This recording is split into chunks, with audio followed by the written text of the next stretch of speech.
I'm going to list for you top 5 players. These are my top 5 players that are currently retired that I would like to see in today's game. Number 5 is Randy Moss. Now, Randy Moss didn't retire too long ago, but I mean, this dude today would be incredible. All the rules lean offense right now. And Moss, when he was still playing, the NFL was still somewhat of a run the ball, play defense type of league. That type of play style was still legitimate. Obviously, toward the end of his career, he did start to play in a more current iteration style of the NFL. But defenses were still extremely prevalent in a lot of NFL teams. Like, just for example, when he was at his best in 2007 with Tom Brady and the Patriots, there were still the likes of the Ray Lewis-led Ravens, Troy Polamalu-led Steelers, and Tom and Randy were torching them 15 years ago. So what would he be able to do in today's game? Like, how would you stop him? You couldn't do it then. And with today's rules, it'd be even more impossible now. Randy just seems like he'd be just such an awesome fit in today's game. Big, tall, strong. It'd just be cool, man. Love to see Randy in today. Number 4, this is a biased pick. This is a pick for me. Number 4 is Percy Harvin. So back when Percy Harvin came out of college, from Florida, I consider myself a little bit of a Gator fan. And let me tell you guys, at least those of you who aren't old like me, Percy was freaking electric. He was around right about the same time as Tavon Austin was, and Tavon Austin got all of the spotlight, but Percy Harvin was the better player, okay? He was the far superior player. Urban Meyer, who was his former head coach in college, has gone on record and said Percy Harvin was the best player that Urban Meyer ever coached. And Urban Meyer coached Tim Tebow, who is arguably the greatest college football player of all time, and also coached Ezekiel Elliott and those types of players at Ohio State. So that is huge praise coming from Urban Meyer. So what makes Percy Harvin so interesting is in this era of offense where players are constantly put in space, used to the best of their abilities, Percy was just capable of everything.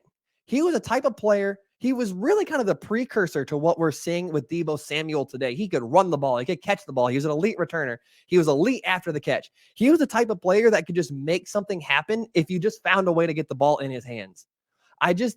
With today's interesting, unique, creative offensive coaching, I think Percy Harvin would just have been an absolute blast to watch, especially if he ended up somewhere with a fun coach like Shanahan, Andy Reid, or Mike McDaniels. It's a personal pick for me. I just love Percy Harvin. He'd be my number 4. Number 3 is Michael Vick. Come on now. This list would not be complete if you didn't have Michael Vick on it. This one speaks for itself. What we've seen, Vick was just so unique. The only comp for him right now really is Lamar Jackson. What we've seen Lamar Jackson do in today's game, it's worth noting that Vick would very likely have been capable of very similar things. He was just such a unique player with such a unique play style, and he's just arguably one of the most exciting players of all time. And we're in an era where mobile quarterbacks are no longer the exception like it was when Vick was playing. They're the norm. And he was just so completely different from everything else at the time. And there was no real comp for him in his day. And there's really only one comp for him now, and that's Lamar Jackson. And Lamar Jackson's a former MVP. So that's really high praise. He was just different. He was super electric, super exciting. Obviously, you'd want to see Michael Vick in today's game. Number 2, Marshall Faulk. Now, Marshall Faulk was, I believe, the second player to have a 1,000-yard rushing and 1,000-yard receiving season. So in an age where receiving backs are legitimate and it's not just something like catching the ball, it's not just something running backs can do, it's something they're expected to do, you want them to do, and it's a legitimate part of the offense, Marshall would just thrive today. I could talk forever about this one, but I'm just going to go ahead and let the highlights roll for just a minute. So let's go.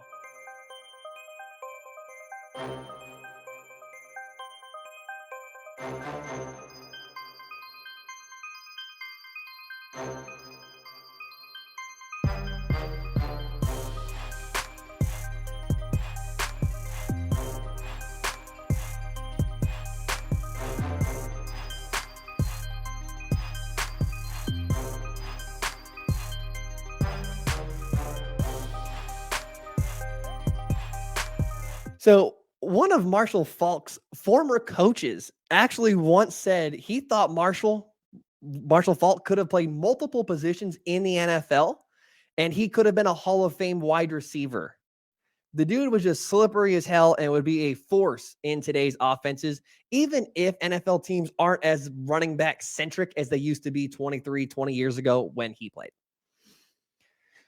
And the number one player that is retired that I wish that could play in today's game is Tom Brady. I'm totally kidding. It's actually Steve Young. My number one player I wish that's retired that I wish I could watch play today is Steve Young.